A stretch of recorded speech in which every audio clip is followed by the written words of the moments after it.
नमस्कार मित्रांनो. शिवसेनेमध्ये उभे फूट फटलेली आहे हे आता जगाने मान्य केलेले आहे.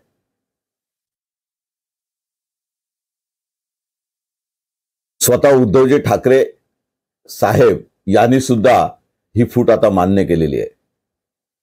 त्यामुळेच तर आता प्रति आव्हान जनता न्यायालय अशा स्वरूपाची अभिनव उपक्रमाची घोषणा त्याने केलेली आहे. मित्रांनो, शिवसेनेमध्ये फूट का पडली? नक्की उद्धवजी बाळासाहेब ठाकरे यांच्या काय चुका झाल्या यावर अनेकांनी भाष्य केले. चुका काढणं सोपं असतं. त्या परिस्थितीत त्या चुका का कराव्या लागल्या, मुळात त्यावेळी चुका वाटल्या का, हे सुद्धा एक त्रयस्थ व्यक्ती म्हणून बघणं महत्वाचं असतं. पण भूतकाळात ज्या घटना घडलेल्या आहेत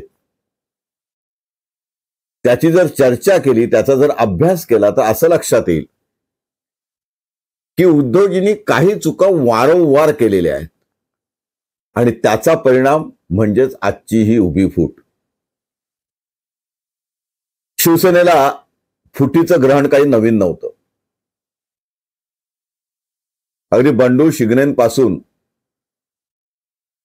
छगन भुजबळ असतील, नारायण राणे असतील, गणेश नाईक असतील, आणखी कितीतरी जण या पक्षातून बाहेर पडली, पण शिवसेना फुटली असं म्हणता येत नव्हतं. खऱ्या अर्थाने शिवसेनेला धक्का बसला तो राजसाहेब ठाकरे या ठाकरे कुटुंबियातीलच एका शाखेने जेव्हा घोषणा केली आणि नवनिर्माण सेनेची स्थापना केली त्या दिवशी. राजसाहेबांकडे वक्तृत्व होतं, गर्दी जमवायची ताकद होती, काकांप्रमाणे हुकुमशाही तत्व जोपासायची ताकद होती, आजही आहे. परंतु सतत बदलते धोरण आणि भूमिकेवर ठाम नसल्यामुळे राज ठाकरे हे विधानसभेत, विधान परिषदेत, महाराष्ट्राच्या राजकीय राजकारणामध्ये प्रभाव करू शकले नाही. यापुढे खूप मोठा फरक पडेल असं नाही. त्यामुळे नवनिर्माण सेना ही कोणाच्या तरी सोबत युती करणार किंवा एकला चलो रे चलणार हे आता नक्की झाले. आणि शेवटी युतीच्या राजकारणात छोटा भाऊ म्हटल्यानंतर काय होतं हे आपण वारंवार बघितले. असो, आजचा विषय उद्धवजींच्या खरंच काही चुका झाल्या असतील तर त्या कोणत्या, त्याचं वर्गीकरण करणं, स्पष्टीकरण करणं आणि त्याच्यावर चर्चा करणं हे आहे. मित्रांनो, सर्वच म्हणतात त्याप्रमाणे, अनेक विश्लेषक म्हणतात त्याप्रमाणे, निवडणूक मध्ये जे काही यश अपयश उद्धवजींना मिळालं त्याप्रमाणे बाळासाहेबांनंतरची शिवसेना ही वेगळी होती आणि उद्धवजींनी सांख्यिक दृष्ट्या चांगलं यश शिवसेनेला मिळवून दिलं. त्यामुळे उद्धवजी अत्यंत संयमी नेते आहेत. ते सर्वांना सोबत घेऊन चालतात, मायाने वागवतात, असं चित्र निर्माण होत होतं. पण त्याच वेळेला उद्धवजींवर कडक शब्दात ताशेरे ओढणारे, टीका करणारे सुद्धा नारायण राणेंसारखे अनेक जण पक्षात होते. बाळासाहेब असतानाही काही अशा घटना घडल्या की रामदास कदम, नारायण राणे, गजानन कीर्तीकर, अगदी मनोहर जोशी सुद्धा उद्धवजींवर खुश होतेच असं नाही, याही बातम्या माध्यमांवर येत होत्या. मनोहर जोशींना तरी ज्या पद्धतीने मेळाव्यातून पायउतार व्हावं लागलं त्यामुळे अनेक शिवसैनिकही हळहळले होते आणि प्रचार माध्यमही, प्रसार माध्यम सुद्धा हळहळली होती. मित्रांनो, नारायण राणेंनी माशाचा किस्सा सांगितलेला आहे आणि आपल्याला आठवत असेल तर माझ्या विठ्ठलाला बडव्यांच्या ताब्यातून सोडवायचंय हे जे राज ठाकरेंचं वाक्य अनेकांच्या काळजाला हात घालून गेलं होतं. म्हणजे बाळासाहेब असताना सुद्धा उद्धवजी हे आत्मकेंद्रित राजकारण करतायत. त्यांच्या सोबत एक कोंडाळा आहे, त्यांचे जे आदर्श शिवसैनिक आहेत त्या घराभोवती एक अभेद्य भिंत तयार होते आणि बाळासाहेबांपर्यंत शिवसैनिकाला, सामान्य शिवसैनिकालाच नव्हे तर शिवसेना नेत्याला सुद्धा पोचता येत नाही, अशी तक्रार अनेक ज्येष्ठ शिवसैनिक आणि शिवसेना कार्यकर्ते करत होते. शिवसेना नेते सुद्धा करत होते. रामदास कदम, नारायण राणे यांनी तर हा विषय उचलून धरला होता. त्यामुळे ही कोंडाळा करून घेण्याची वृत्ती, हलक्या कानाने त्या ठराविक सल्लागारांचं ऐकण्याची वृत्ती, यामुळे सुद्धा शिवसेना अनेक वेळा अडचणीत आली आणि उद्धवजी सुद्धा अनेक वेळा अडचणीत आले. त्यानंतर उद्धवजींच्या घरातच मातोश्रीमध्येच समांतर सत्ता केंद्र तयार होत आहेत का, हा सुद्धा सवाल निर्माण झाला.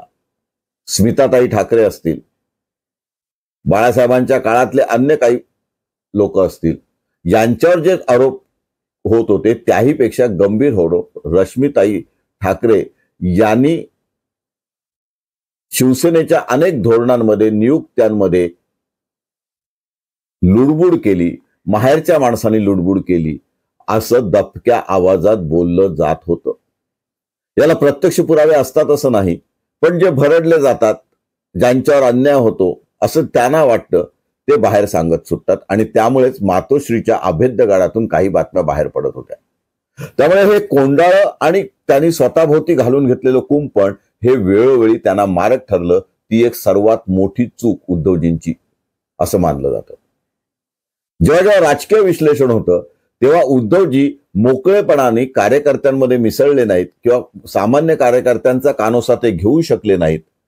आपले जे ठराविक सखे सवंगडी होते त्यांचंच ते ऐकत बसले आणि त्यांच्या मार्फत मध्ये एक अदृश्य भिंत तयार झाली आणि कार्यकर्ता उद्धवजींपासून दुरावत गेला आणि त्यामुळेच ही आजची परिस्थिती निर्माण झाली असं बोललं जातं. त्यानंतर आणखीन एक महत्वाची चूक उद्धवजींच्या बाबतीत ठरली, ती म्हणजे संजय राऊत यांची साथ. यावर सातत्याने टीका होते. संजय राऊत अतिशय प्रभावीपणे बोलतात, लिहितात, यात काही नवल नाही, कारण ते संपादक आहेत.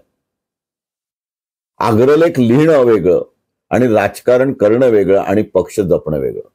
परंतु जेव्हा सर्वच जबाबदाऱ्या आणि त्यासोबत राज्यसभेची जबाबदारी, दिल्लीचं राजकारण, देशाचं राजकारण, या सगळ्याच आघाड्यांवर फक्त एकच तोफ मुलुक मैदान म्हणून संजय राऊत या नावाची नेमली गेली, तेव्हा अनेक शिवसैनिक दुखावले गेले, शिवसेना नेते दुखावले गेले आणि मग त्यामध्येच एकनाथ शिंदेच्या बंडाची बीजे रोवली गेली. संजय राऊतची या सगळ्या आघाड्यांवर असलेली नियुक्ती आणि प्रत्येक सकाळी उठल्यानंतर संजय राऊत यांनी जी काय बडबड केली, आरोप केले, प्रत्यारोप केले, बाजू लढवली आणि किंबहुना उद्धवजींच्या डोक्यावर मुख्यमंत्री पदाचा काटेरी मुकुट ठेवला. 25 वर्ष युतीमध्ये सडली, अशा पद्धतीने जी काय वाक्य प्रेरली गेली, या भाजप बरोबरचा दुरावा हा सुद्धा खूप मोठी चूक संजय राऊत यांच्या नियुक्तीने झाली असं बोललं जातं. अनेक जणांनी त्याच्यावर टीका केली आणि आजही अनेकांना ते अनुभवायला मिळतं. तुम्ही समाज माध्यमावर कॉमेंट्स बघितल्या तरी सुद्धा असं लक्षात येईल की संजय राऊत यांच्याबद्दलची मते चांगली नाहीत. बरं, संजय राऊत उदात्ततेतून हे सगळं करत असतील तर ते एनसीपी किंवा राष्ट्रवादी काँग्रेसचे एजंट आहेत, इथपर्यंत काही जणांनी टीका केली. काही जणांनी त्यांच्या वैयक्तिक बाबींवर टीका केली, वैयक्तिक चारित्र्यावर घाला घातला.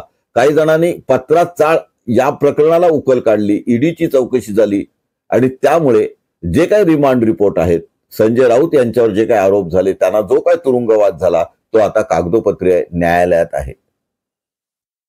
उद्या संजय राऊत सुटतीलही, निर्दोषही सुटतील, परंतु मधल्या काळात संजय राऊत यांची बदनामी झाली, तुरुंगवास झाला आणि नंतर पुन्हा संजय राऊत येऊन ज्या पद्धतीने चवताळून बोलत होते आणि आज संजय राऊत ज्या पद्धतीने उद्धवजींची साथ देत आहेत, त्यांची बाजू मांडतायत, मुख्य प्रवक्ता म्हणून, महाप्रवक्ता म्हणून ते काम करतायत, त्यामुळे सुद्धा अनेक वेळा उद्धवजींनी घरातच, घराबाहेर, संघटनेत आणि संघटनेबाहेर, युतीमध्ये आणि युतीच्या बाहेर, विधानसभेत, विधान भवनात आणि विधान भवनाबाहेर, अगदी दिल्लीपर्यंत शत्रू निर्माण केले.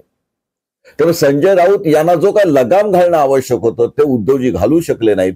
पुढे पुढे उद्धवजी संजय राऊतांवर अवलंबून राहू लागले आणि आज तर चित्र नक्की संघटना उद्धवजी चालवत आहेत की संजय राऊत चालवत आहेत, इथपर्यंत लोक शंका घेऊ लागलीत आणि त्यामुळेच आम्ही बाहेर पडलो असं फुटीरतावादी जे कोण बाहेर गेलेत, बंडखोर आहेत, जे कोण शिवसेना ताब्यात घेऊन आज बसलेले आहेत त्यातील अनेक नेते उघडपणे बोलतात, माध्यमांसमोर बोलतात. ही मोठी चिंतेची बाब आहे. आणि संजय राऊत संजय राऊत यांची नियुक्ती त्यांची ढाल म्हणून वापर करणं, माउथपीस म्हणून वापर करणं, ही सगळ्यात मोठी चूक 2 नंबरला उद्धवजी ठाकरे यांची झाली असंही काही जण बोलतात. आणि त्यात तथ्य नाही असं सर्वजण बोलू शकत नाहीत.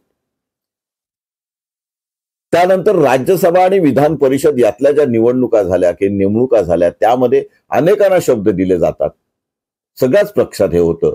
परंतु पक्षनिधीसाठी असेल, सोयीच्या राजकारणीसाठी असेल, त्या वेळची उपयुक्तता म्हणून असेल, पण शिवसैनिक नसलेल्या काही लोकांना तिकीट दिली गेली. पूर्वी पण दिल्ली जात होती, पण उद्धवजींच्या काळात सुद्धा दिल्ली गेली. त्यामुळे सामान्य शिवसैनिक, शिवसेना नेते, उपनेते आपलं कोणी ऐकत नाही, आपल्याला पक्षामध्ये न्याय मिळत नाही या भावनेने वागू लागले. शिवसेना फुटीची बीजं त्यामध्ये सुद्धा आहेत. ही सुद्धा एक उद्धवजी बाळासाहेब ठाकरे यांची चूक मानली जाते. केवळ राज्यसभा आणि विधान परिषदेच्याच नेमणुका असतात असं नाही. महामंडळाच्या नेमणुका शक्य असूनही केल्या गेल्या नाहीत. त्यामुळे सुद्धा अनेक कार्यकर्ते नाराज होते. त्यामुळे प्रतिकेंद्र तयार होत होतं, प्रतिशक्ती तयार होती, याकडे उद्धवजींचं दुर्लक्ष होत होतं.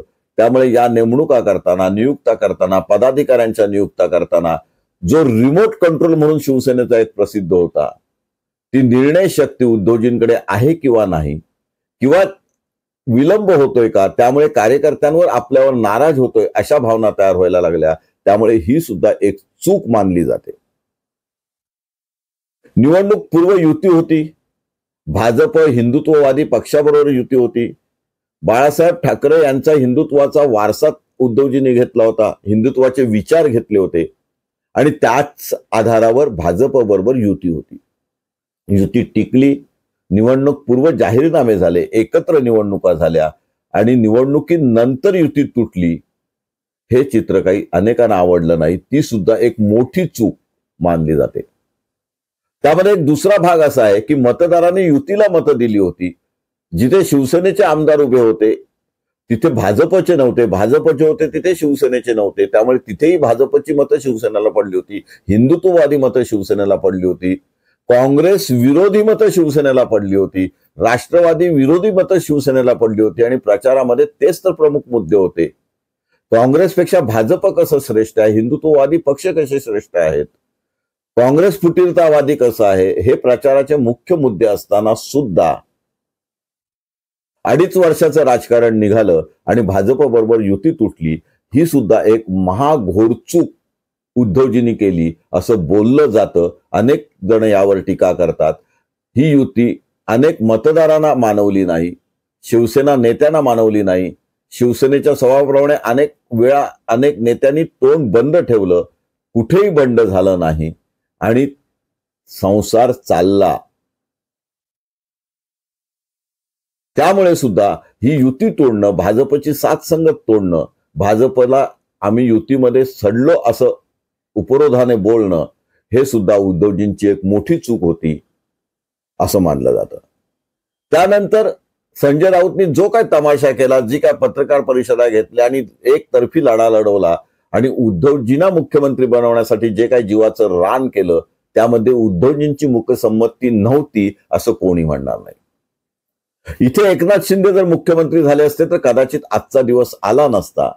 उद्धवजींच्या हातात रिमोट कंट्रोल राहिला असता, शिवसेना फुटली नसती. परंतु उद्धवजी आणि रश्मी ठाकरे यांची मूकसंमती होती. घरातच सत्ता उपभोगण्याची लालसा निर्माण झाली, आदित्यचा राज्यारोहण करण्याची एक लालसा निर्माण झाली आणि त्यातूनच काँग्रेस राष्ट्रवादीबरोबर अनैतिक युती झाली असं अनेकांना वाटतं. तो निर्णय सुद्धा ज्या पद्धतीने अजित पवारांनी पहाटेचा शपथविधी केला होता, ज्या पद्धतीने शरद पवार यांनी अनेक दिवस ही युती लांबवली होती, सत्तांतर लांबवलं होतं, त्या सगळ्या दिवसाची आठवण करता उद्धवजी हे मुख्यमंत्री खुर्चीत बसताना उतावळी झाले होते अशी टीका केली जाते. ती खरी नसेलही कदाचित.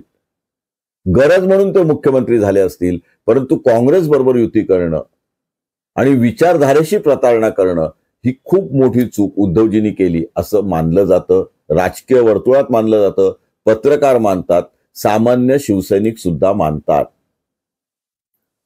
राष्ट्रवादी बरोबर युती झाल्यानंतर राष्ट्रवादीच्या स्वभावाप्रमाणे त्यांनी प्रादेशिक वाद वाढवला, ते हातपाय पसरायला लागले, त्यांच्या मंत्र्यांची कामं व्हायला लागली. अजित पवार अग्रेसिव्हपणे काम करत होते, उद्धवजी मात्र निष्प्रभ ठरत होते आणि शिवसैनिकांवर विशेषतः आमदारांवर निधी वाटपाबाबत अन्याय होत होता. आमदारांची जी काही अनेक कामं असतात त्याच्यात काही कामं अनैतिक सुद्धा असू शकतात, काही कामं न सांगता येण्यासारखी असतात, ती अडवली जात होती. मतदारसंघामध्ये राष्ट्रवादी स्वतःचा प्रभाव पाडत होतं. असे अनेक विधानसभा मतदारसंघ आणि लोकसभा मतदारसंघ निर्माण होत होते.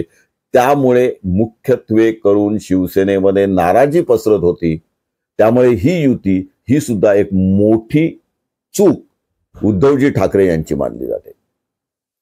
हे सर्व करत असताना शेवटी पक्षाला फंड लागतो, पक्षाला निधी उभा करणारा नेता लागतो. उद्धवजी निधी उभा करत नव्हते असं नाही किंवा शिवसेनेकडे निधी नव्हता असं नाही, परंतु ज्या पद्धतीने पूर्वी छगन भुजबळांकडे एकदा नेतृत्व या निधी उभारणीचं गेलं होतं, त्यानंतर नारायण राणेंकडे जात होतं. नारायण राणे मुख्यमंत्री झाल्यानंतर सुद्धा पक्षासाठी प्रचंड निधी उभा करत होते आणि आमदारांना पोसत होते असं बोललं जायचं. तीच भूमिकेतून एकनाथ शिंदे सुद्धा अनेक आमदारांना जवळचे वाटू लागले. उद्धवजींकडे जाण्यापेक्षा एकनाथ शिंदे मंत्री होते, त्यांच्याकडे जाऊन कामे होतात. एकनाथ शिंदे हे समांतर सत्ता केंद्र होतंय हे उघड्या डोळ्यांनी ते पाहत असताना सुद्धा एकनाथ शिंदेंवर कोणताही अंकुश ठेवता आला नाही. उद्धवजी ठाकरे एका वेगळ्या पद्धतीने मार्गक्रमण करत होते, मात्र सत्तेतील आमदारांवर आणि पक्षावर हळूहळू एकनाथ शिंदेची पकड होत होती. हे मात्र त्यांच्या बरोबर जे कोण चाणक्य होते त्यांनी दुर्लक्षित केलं होतं, सोयीचा भाग म्हणून दुर्लक्षित केलं होतं, काही वेळेला असहाय्यता म्हणून दुर्लक्षित केलं होतं. पण सोबतच्या आमदारांना एकनाथ शिंदे जवळचे वाटू लागले. ही सुद्धा सर्वात मोठी चूक उद्धवजींच्या हातून घडली असं म्हटलं जातं. या सर्व करत असताना उद्धवजींनी कळत नकळत नेते, उपनेते, जिल्हा प्रमुख यांचे पंख कापायला सुरुवात केले असं सुद्धा बोललं जातं. आदित्य ठाकरेंचं महत्व वाढवण्यासाठी आदित्य ठाकरेंपर्यंत सिनियर लोकांना जायला लागायचं. आदित्य ठाकरेंचे थोर विचार त्यांना ऐकायला लागायचे. त्यामुळे गटनेते, उपनेते, शिवसेना नेते हे नाराज होत होते. ज्येष्ठ नेत्यांना आदित्य साहेबांचं ऐकणं, त्यांच्या पुढे वाकणं शक्य नव्हतं. शिवसेनेची ती प्रथा असली तरी सुद्धा कुठून तरी नाराजी निर्माण होत होती आणि ही पंख कापण्याची वृत्ती नारायण राणेंपासून, रामदास कदमांपासून अगदी मनोहर जोशींपर्यंत पूर्वीपासून दिसत होती. बाळासाहेब जेव्हा थकले तेव्हा सुद्धा उद्धवजींच्या हातात जेव्हा सत्तासूत्र आणि पक्षसूत्र येत होती तेव्हा सुद्धा ठराविक लोकांना हाताशी धरून, ठराविक नेत्यांना बाजूला करणं, त्यांना मीटिंगना न बोलवणं, मातोश्रीवर त्यांचा वावर कसा कमी केला जाईल हे पाहणं, त्यांचे निधी अडवणं, त्यांच्या गटाच्या लोकांवर दुर्लक्षित करणं, असे प्रकार सुरू झाले. असे ते नेते उघडपणे पत्रकारांजवळ खाजगीत बोलू लागले. असे अनेक नाराज नेते होते. त्यातले काही नाराज नेते आजही उद्धवजींसोबत आहेत. काही नाराज नेत्यांनी उघडपणे बंड केलेले आहे. त्याच्यात गजानन कीर्तीकर असतील, रामदास कदम असतील आणि अन्य काही असतील.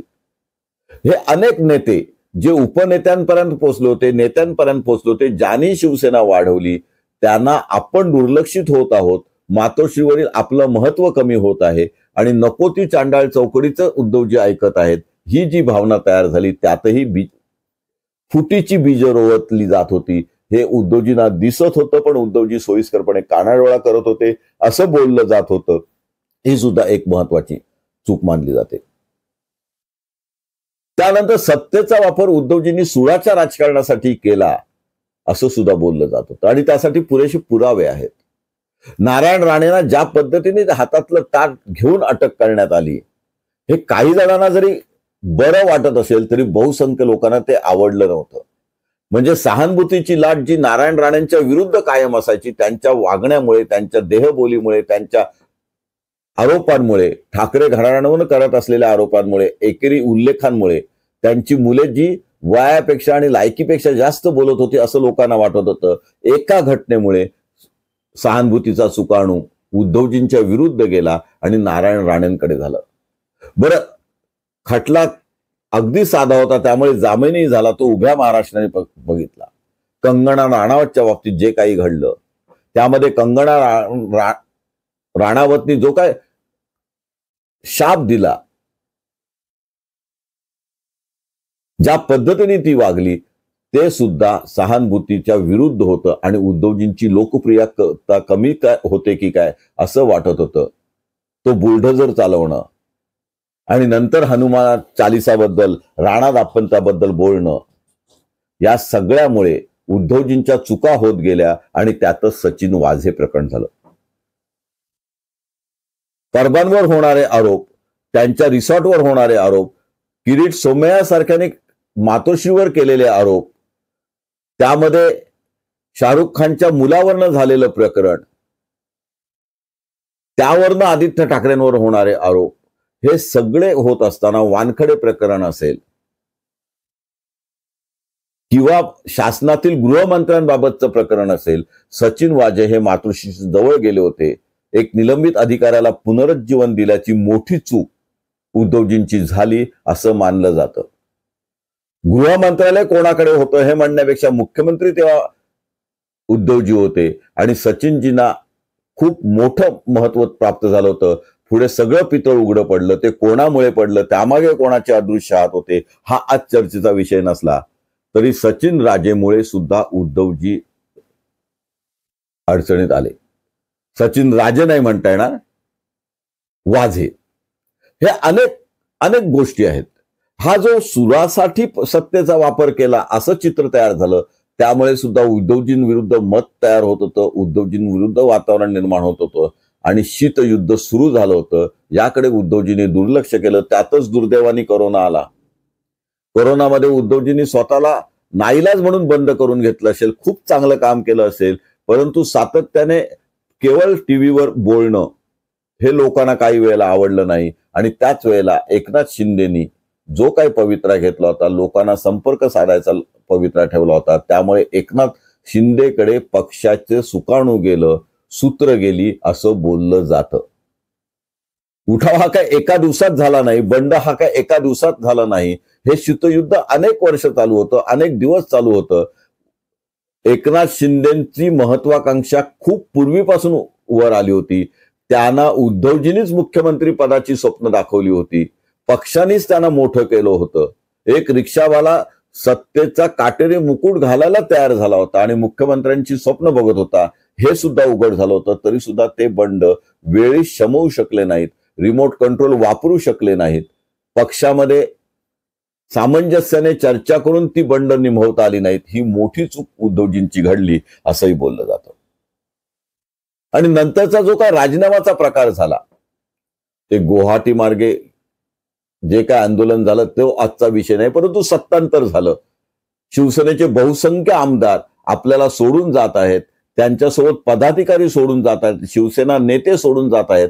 हे बघितल्यानंतर ज्या उदात्तपणे घाई गर्दीने राजीनामा दिला, वाजपेयींचं उदाहरण असताना सुद्धा, शरद पवारांसारखा ज्येष्ठ नेता मागे असताना आणि ते सल्ला देत असताना, राजीनाम्याची घाई करू नका सांगत असताना, कदाचित सहानुभूती मिळवण्यासाठी असेल, कदाचित उद्धवजी ज्या प्रामाणिकपणे सत्सद विवेक बुद्धीचा विचार करतात त्यामुळे असेल, कदाचित त्यांनी जो काही तडकाफडकी राजीनामा दिला, आपल्याकडे बहुमत नाही हे मान्य करून दिला, ती सर्वात मोठी चूक आज सुप्रीम कोर्टापर्यंत त्यांची दाखवली जाते आणि त्यात तथ्यही आहे.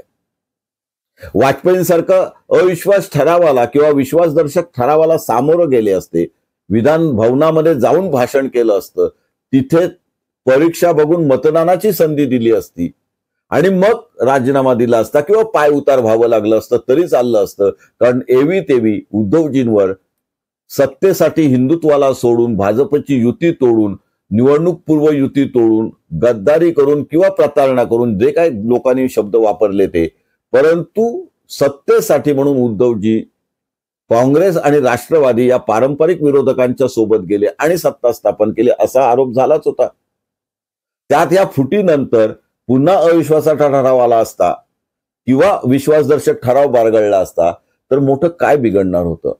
परंतु त्यावेळेला उद्धवजींनी राजीनामा दिला आणि सुप्रीम कोर्टाला सुद्धा सांगायची वेळ आली की जर राजीनामा दिला नसता तर आम्हाला कदाचित भाकरी फिरवता आली असती, परिस्थिती फिरवता आली असती, घड्याळाचे काटे उलटे फिरवता आले असते.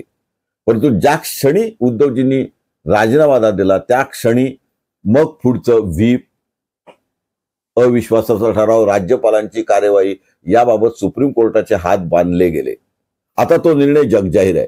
त्यामुळे ही सुद्धा एक महत्वाची चूक मानली जाते. कदाचित सहानुभूतीसाठी असेल, कदाचित भावनिक आव्हान म्हणून असेल. ज्या पद्धतीने त्याने राजीनामा दिला तिथे उद्धवजी भांबावलेले वाटले आणि त्यानंतर पुन्हा ते कोंडाळ्यात अडकले आणि त्यातच अंधाऱ्यांसारखे आणि राऊत सारखे प्रवक्ते तयार झाले आणि आणखी आगीत तेल ओतल्यासारखं झालं आणि झालेली भावना हळूहळू कमी होत चालली, सहानुभूतीची लाट कमी होत चालली.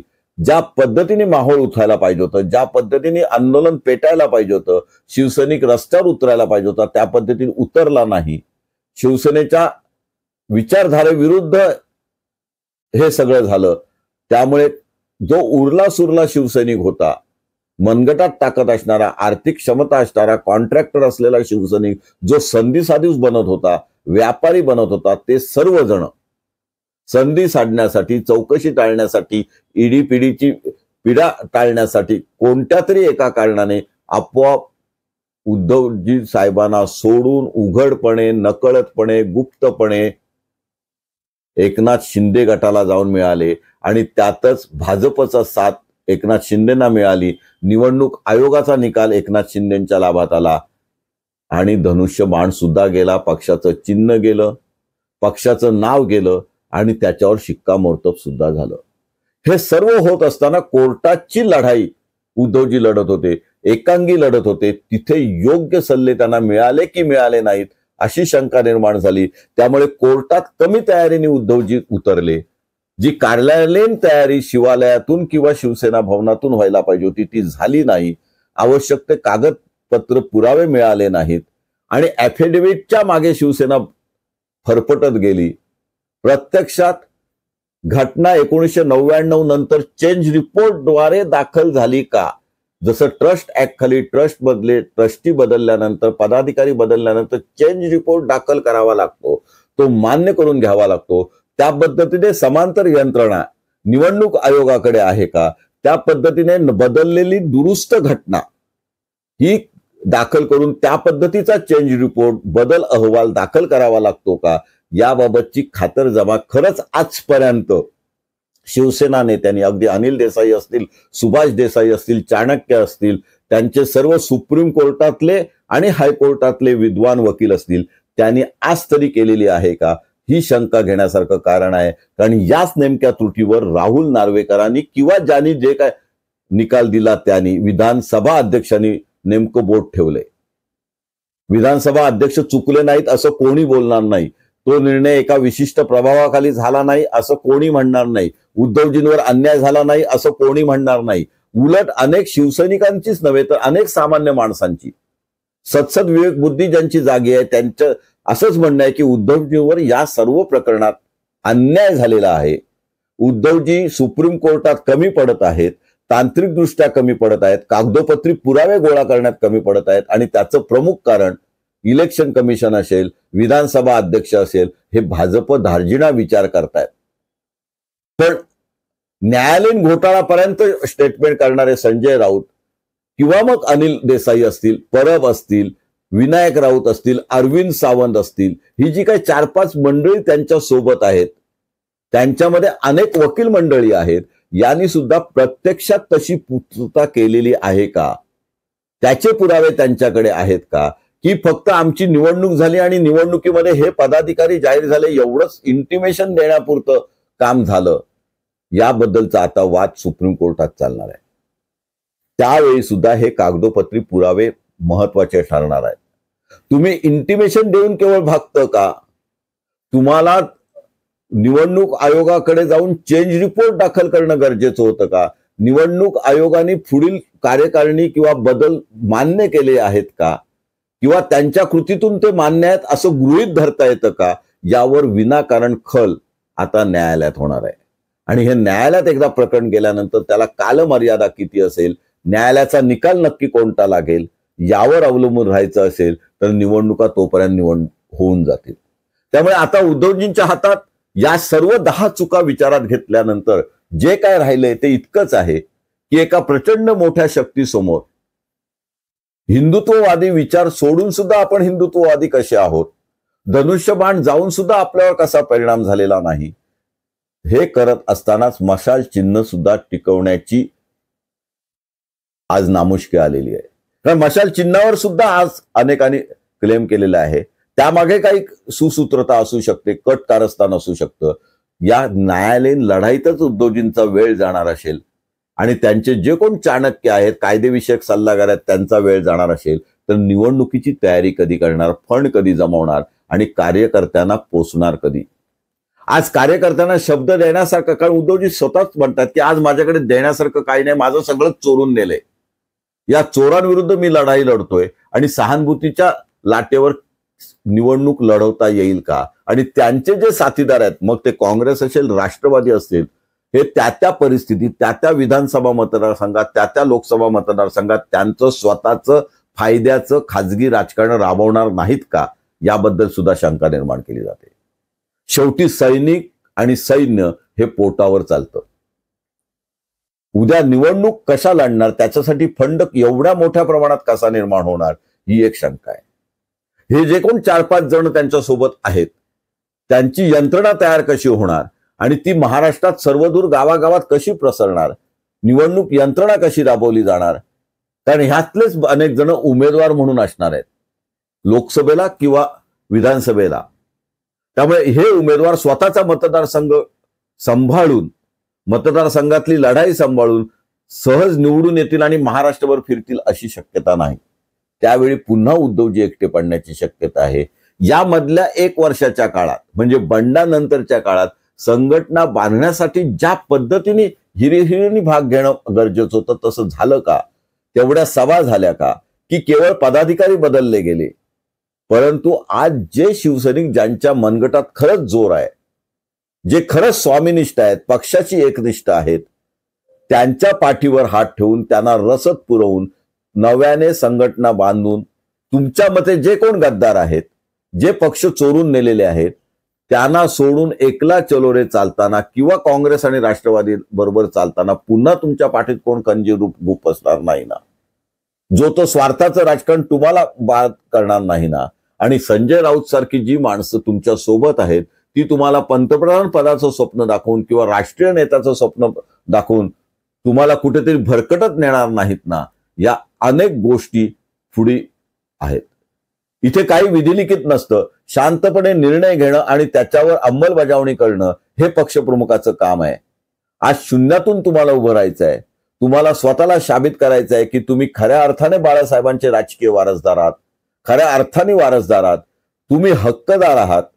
तुम्ही मशाल घेऊन बाहेर पडला असला तरी धनुष्यबाण हा तुमचाच आहे, शिवसैनिक हा तुमचा आहे, शिवसेना ही तुमची आहे आणि शिवसेनेला धार्जिने असणारी मतं सुद्धा फक्त तुम्हालाच पडू शकतात. हे तुम्हाला सिद्ध करायचं आहे आणि तेही मतपेटीतून सिद्ध करायचं आहे.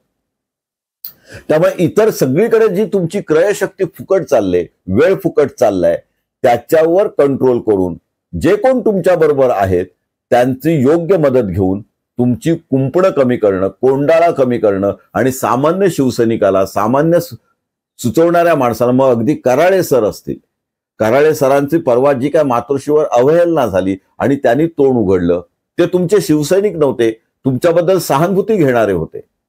परंतु त्यांना म्हात्रेसारख्या तुमच्या दुय्यम दर्जाच्या बॉडीगार्डनी, जो तुमचा आता सेक्रेटरी आहे, त्यांच्याकडून जी वागणूक मिळाली ती त्यांनी कॅमेऱ्यासमोर सांगितले. तुमच्याकडे येणाऱ्या महत्वाच्या माणसांना त्यांचं मन मोकळं करायला 5 मिनिटं मिळू नयेत आणि ते समाज माध्यमावर येणं, त्याची प्रसिद्धी मिळणं, यामुळे सुद्धा खूप मोठा फरक पुढील काळात होऊ शकतो. सुधारणेला अजूनही खूप वाव आहे. अजूनही नवीन यंत्रणा तुम्ही तयार करू शकता, प्रवक्ते तयार करू शकता, तुमचे वकिलांची नवीन फळी तयार करू शकता आणि सर्व जुन्या नव्याना एकत्र करून जे तुमच्याकडे शिंदे गटातली माणसं येऊ घातलेली आहेत किंवा काँग्रेसमधली घातलेली आहेत, त्यांना सामंजस्याने एकत्र आणून कोणाचाही दुरावा न करता खऱ्या अर्थाने जर शिवसेना एकला चलो रे चालली आणि या सहानुभूतीचा योग्य फायदा घेऊ शकली, आजही उद्धवजी बाळासाहेब ठाकरे महाराष्ट्रात चमत्कार करू शकतात. पण असंच युतीचं राजकारण होत चाललं, धरसोड वृत्ती होत चालली, सोबताचा जे कंपू आहे, चौकट आहे, ती न तोडता लोकांपासून दुरावा निर्माण होत राहिला तर भवितव्य कोर्टातलं, कोर्टाबाहेरचं, निवडणुकीतलं, मातोश्रीतलं, राजकीय पटलावरचं फार चांगलं आहे असं मानायला निदान मी तरी तयार नाही. एक राजकीय विश्लेषक म्हणून वस्तुस्थितीचं भान ठेवून तुम्हाला योग्य जागं करणं हे सुद्धा खऱ्या अर्थाने गरजेचं आहे, म्हणून हा व्हिडिओ केलेला आहे. हा व्हिडिओ उद्धवजींच्या कोणत्या चुका झाल्यात हे केवळ दाखवण्यासाठी नाही, तर त्या चुकांपासून काहीतरी धडा घेऊन ती कोणीतरी स्पष्ट शब्दात सांगून त्या चुकांची पुनरावृत्ती होऊ नये आणि भावी काळात उपाययोजना दिसत असताना सहानुभूतीची लाट घेऊन उद्धवजींवर असणारा, ठाकरे घराण्यावर असणारा विश्वास, मातोश्रीवर असणारा विश्वास द्विगुणित होण्यासाठी ज्या काय काळज्या घ्यायला पाहिजे त्यासाठी हे राजकीय विश्लेषण आहे. इथे सल्लागाराच्या भूमिकेतून मी बोलत नाही, शिवसैनिकीच्या भूमिकेतून मी बोलत नाही, पत्रकाराच्या भूमिकेतून मी बोलत नाही. एक केवळ राजकीय विश्लेषक म्हणून हे सिंहावलोकन करतोय आणि ते सामंजस्याने करतोय, सर्वांचा विचार करून करतोय. आपल्याला जर हे विश्लेषण आवडलं असेल तर आपण नक्की कॉमेंट्स करा. शेवटी शिवसेना राजकीय पटलावर ताठपणाने उभी असणं हे सुद्धा महाराष्ट्राच्या हिताच्या दृष्टीने आवश्यक आहे. विरोधी पक्ष चांगला असणं, सक्षम असणं ही सुद्धा महाराष्ट्राची गरज आहे.